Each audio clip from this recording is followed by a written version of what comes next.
kalagitnaan ng buwan ng Hulyo, nagdaos tayo ng Grand Bible Seminar upang patuloy na ilaganap ang mabuting balita sa mga ligaw na kaluluwa sa bawat panig ng Quezon City. Kung pinapatong nila, pinapakita nila meron sila. Di ba yun ang destination natin lahat? Nakalista.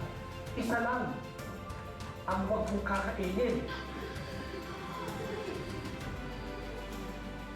Hindi ako, lalong nasaan. Hindi pa nangyayari. Kung hindi, kung wala kang pagkailan ng mahal ko, dahil dyan.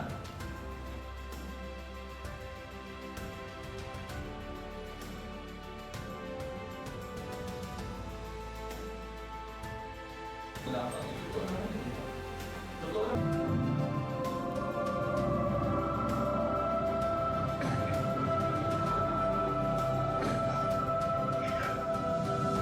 Alam na tayo ng Diyos, ano man ang pagkataong ginagawa, hindi na mababago ang Diyos. Sa pamamagitan ng pagkakaisa ng bawat kapatiran at higit sa lahat, sa pamamagitan ng gabay at tulong ng Diyos ay may 51 newcomers ang nakatapos ng 5th session.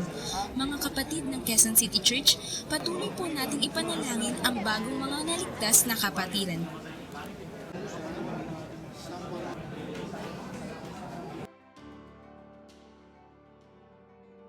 Pagkatapos ng Lord's Day Sermon ay sama-samang nakibahagi sa Sport Fellowship ang mga kabataan at gayon na rin ang mga tatay.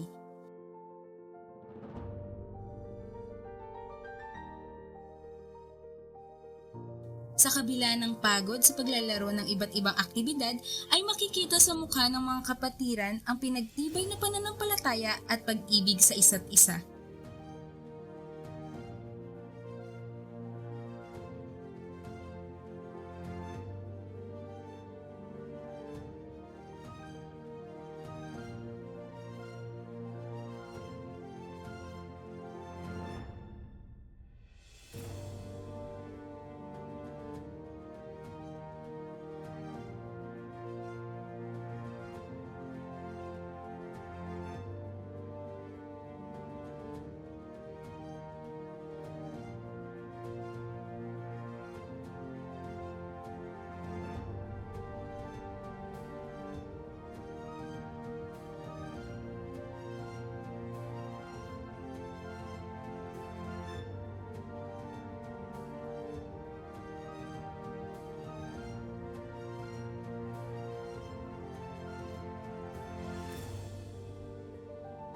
Taglay ang hindi natitinag na determinasyon, ang mga kapatiran ay patuloy na isinasagawa ang pangangaral ng Ebanghelyo.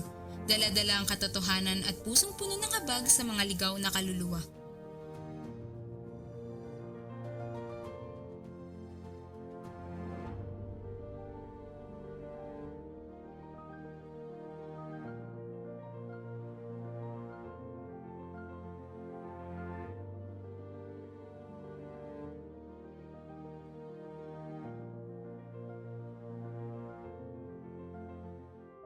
Mga minamahal na kapatid, hinihiling namin ang inyong taimtim na panalangin para sa parating na 2024 Youth Bible Camp na magaganap ngayong August 24 to 26 sa Taal Galilee Retreat Center.